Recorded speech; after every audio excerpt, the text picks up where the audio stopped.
Okay, that's probably pretty good.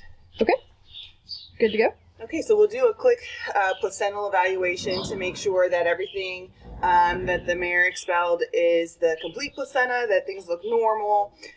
So first thing, you should have two parts to the placenta, the amnion, which should be this really thin membrane. This is the part that is immediately around the foal, the bubble that you might see initially as the mare's delivering, and it should be almost transparent, pretty thin membrane there.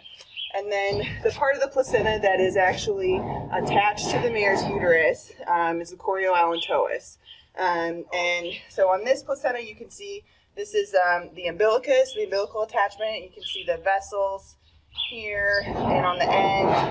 And then when you spread it out to make sure that it's complete, you should be making this like F or kind of backwards F pattern. So you have both the uterine horns and then the uterine body.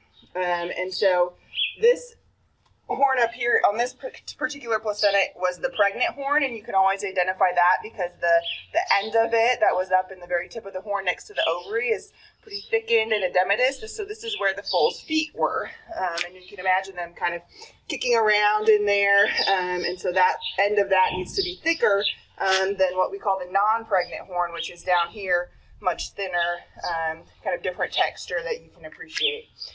And then this is the body of the uterus, and there should be one hole, ideally, where the placenta breaks at this level of the cervix, the cervical star, and that's where the foal is obviously expelled. And then this surface, this is a pretty normal coloration, and then you want to flip it over.